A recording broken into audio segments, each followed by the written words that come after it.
ರಾಜ್ಯದಲ್ಲಿ ವಕ್ಫ್ ವಿಚಾರ ವ್ಯಾಪಕವಾಗಿ ಸುದ್ದಿ ಆಗ್ತಾ ಇದೆ. ಇದರ ಬೆನ್ನಲ್ಲೇ ಸೊರಬ ಕ್ಷೇತ್ರದ ಮಾಜಿ ಶಾಸಕ ಕುಮಾರ್ ಬಂಗಾರಪ್ಪ ಮಹತ್ವದ ಹೇಳಿಕೆಯನ್ನು ಕೊಟ್ಟಿದ್ದಾರೆ. ಕಾಂಗ್ರೆಸ್ ಸರ್ಕಾರ ವಕ್ಫ್ ಮೂಲಕ ರೈತರು ಮತ್ತೆ ಸಾರ್ವಜನಿಕರ ಆಸ್ತಿ ಕಬಳಿಸಕ್ಕೆ ಮುಂದಾಗಿದೆ. ಇದರ ಬಗ್ಗೆ ಜಂಟಿ ಸಂಸದೀಯ ಸಮಿತಿಗೆ ವರದಿ ನೀಡಿದ್ದೇವೆ ಅಂತ ಮಾಧ್ಯಮ ಪ್ರತಿನಿಧಿಗಳಿಗೆ ಹೇಳಿದ್ದಾರೆ. ಸಾರ್ವಜನಿಕರ ಆಸ್ತಿಯನ್ನು ನಾವು ಉಳಿಸ್ತೇವೆ. ವಕ್ಫ್ ವಿಚಾರವಾಗಿ ಬಿಜೆಪಿ ಸಮಾವೇಶ ನಡೆಸೋಕೆ ಚಿಂತನೆ ನಡೆಸಿದೆ ಅಂತ ಹೇಳಿದ್ದಾರೆ.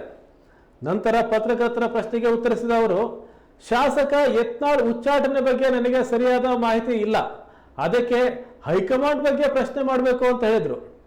ಮುಖ್ಯಮಂತ್ರಿ ಸಿದ್ದರಾಮಯ್ಯ ವಕ್ಫ್ ವಿಚಾರದಲ್ಲಿ ಬಿಜೆಪಿ ವಿರುದ್ಧ ಸುಳ್ಳು ಹೇಳಿಕೆಯನ್ನು ನೀಡ್ತಾ ಇದ್ದಾರೆ ಅಂತ ಪ್ರತಿಕ್ರಿಯಿಸಿದ್ರು.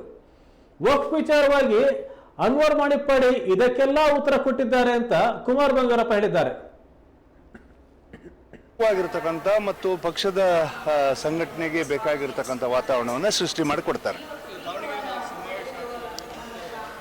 ದಾವಣಗೆರೆ ಅದು ವಕ್ಫ್ ವಿಚಾರವಾಗಿ ಒಂದು ಸಮಾವೇಶವನ್ನು ಮಾಡಬೇಕು ಅಂತೇಳಿ ಒಂದು ನಿರ್ಧಾರವನ್ನು ಮಾಡಿದ್ದೀವಿ. JPC ಮುಂದೆ ಇದಕ್ಕೆ ಸಬ್ಮಿಟ್ ಮಾಡಿದ್ದೀವಿ ರಿಪೋರ್ಟ್ನ. ಒಂದು 10 ಜಿಲ್ಲೆದು. ನಾಡಿದ್ದು ನಾವು ಬಳ್ಳಾರಿಗೂ ಕೂಡ ಭೇಟಿ ಕೊಡೋದಿದೆ. ಉಳಿದಿರ್ತಕ್ಕಂಥ ಜಿಲ್ಲೆಯಲ್ಲೂ ಕೂಡ ವಕ್ಫ್ ವಿಚಾರವಾಗಿ ಸುಮಾರು 65,000 ಪ್ರಾಪರ್ಟಿಗಳನ್ನು ಮತ್ತು ಸುಮಾರು 2-2.5 ಲಕ್ಷ ಎಕರೆಗಳ ಭದ್ರ ಮಾಡ್ತಕ್ಕಂಥದ್ದು ಜವಾಬ್ದಾರಿ ಇದೆ. ಆ ನಿಟ್ಟಿನಲ್ಲಿ ರೈತರ ಮತ್ತು ಸಾರ್ವಜನಿಕರ ಆಸ್ತಿಯನ್ನು ಭದ್ರ ಮಾಡ್ತೀವಿ.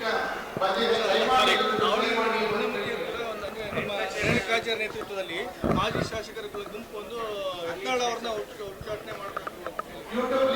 ಆ ವಿಚಾರವಾಗಿ ನಂಗೆ ಗೊತ್ತಿಲ್ಲ. I don't want to comment on that. ನಂಗೆ ಗೊತ್ತಿಲ್ಲ. ಸಿಎಂ ಟ್ವೀಟ್ ಮಾಡಿದ್ದಾರೆ, ಏನು ಹಳೆ ಬಿಜೆಪಿ ಸರ್ಕಾರದಲ್ಲಿ ವಕ್ಫ್ ಏನು ಇದಾಗಿತ್ತು, ಅದಕ್ಕೆ 150 ಕೋಟಿ ವಿಜೇಂದ್ರ ಅವರು ಆಮಿಷ ಒಡ್ಡಿದ್ರು ಅಂತ ಹೇಳಿ ಒಂದು ಟ್ವೀಟ್ ಮಾಡಿದ್ದಾರೆ. ಅದನ್ನು ಅನ್ವರ್ ಮಾಣಿಪ್ಪಾಡಿ ಅವರು ಇದು ಸುಳ್ಳು ಅಂತ ಹೇಳಿ ಈಗಾಗಲೇ ಸ್ಟೇಟ್ಮೆಂಟ್ ಮಾಡಿದ್ದಾರೆ. ಹಾಗಾಗಿ ಅದ್ರ ಬಗ್ಗೆ ಪತ್ರ ಬರೆದಿದ್ದಾರೆ ಮೋದಿ ಅವರಿಗೆ. ಐ ಥಿಂಕ್ ಭಾಳ ಹೈಪಥೆಟಿಕಲ್ ಕ್ವಶನ್ಸು. ಬಿಕಾಸ್ ಪತ್ರವನ್ನು ಬರೆದಾರಂದರೆ ಪ್ರಧಾನಮಂತ್ರಿಗಳು ಅದಕ್ಕೆ ಸೂಕ್ತವಾಗಿರ್ತಕ್ಕಂಥ ನಿರ್ಧಾರವನ್ನು ಆಗಿನ ಕ್ಷಣಕ್ಕೆ ತಗೊಳ್ತಿತ್ತು. I think it's a false statement. ಇದು ನೀವು ಕೇಳಿದಂಗೆ ಕೇಳಿದರು. ಅಂದರೆ 30 ವರ್ಷದ ಸುದೀರ್ಘವಾಗಿರ್ತಕ್ಕಂಥ ರಾಜಕಾರಣದಲ್ಲಿ ಆ ಥರದ ತಯಾರಿಯನ್ನು ಸಾರ್ವಜನಿಕರು ಪಕ್ಷಗಳು ಮಾಡಿದೆ ಅಂತೇಳಿ ಏನಿದೆ. ಅವಕಾಶ OBC ಕ್ಯಾಟಗರಿನಲ್ಲಿ ಏನಾದರೂ ಆ ಥರ ನಿರ್ಧಾರವನ್ನು ಮಾಡಿದರೆ ಅದಕ್ಕೆ ಪೂರಕವಾಗಿರ್ತಕ್ಕಂಥ ಕೆಲಸವನ್ನು ಪಕ್ಷ ಸಂಘಟನೆಗೆ ಆ ಜವಾಬ್ದಾರಿಯನ್ನು ಹೊತ್ಕೊಳ್ಳೋದಕ್ಕೆ ತಯಾರಿದ್ದೀವಿ. No no no no no ಆ ಥರದ್ದು ಮಾಡಿಲ್ಲ.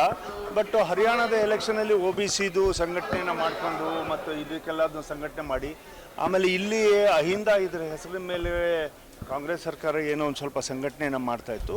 ಅದಕ್ಕೆ ವಿರುದ್ಧವಾಗಿ ಮತ್ತು BJPಯ ಅಹಿಂದ ವಿಚಾರವಾಗಿ ಅದನ್ನು ಬ್ಯಾಕ್ವರ್ಡ್ ಕ್ಲಾಸಸ್ಸು ಮತ್ತು ಅದರ್ ಕಮ್ಯುನಿಟೀಸ್ ಎಲ್ಲದನ್ನು ಸಂಘಟನೆ ಮಾಡ್ಕೊಳ್ತಕ್ಕಂಥ ವಿಚಾರದಲ್ಲಿ ಪಕ್ಷ ಒಂದು ನಿರ್ಧಾರವನ್ನು ತಗೊಂಡ್ರೆ ಜವಾಬ್ದಾರಿಯನ್ನು ಹೊರತು ತಯಾರಿದ್ದೀನಿ ಅಂತ ಹೇಳಿದ್ದೀನಿ. ಆಮೇಲೆ OBCದು ಸಂಘಟನೆಯನ್ನು ಮಾಡಿಕೊಂಡು ಮತ್ತು ಇದಕ್ಕೆಲ್ಲದನ್ನು ಸಂಘಟನೆ ಮಾಡಿ ಆಮೇಲೆ ಇಲ್ಲಿ ಅಹಿಂದ ಇದರ ಹೆಸರಿನ ಮೇಲೆ ಕಾಂಗ್ರೆಸ್ ಸರ್ಕಾರ ಏನೋ ಒಂದು ಸ್ವಲ್ಪ ಸಂಘಟನೆಯನ್ನು ಮಾಡ್ತಾಯಿತ್ತು.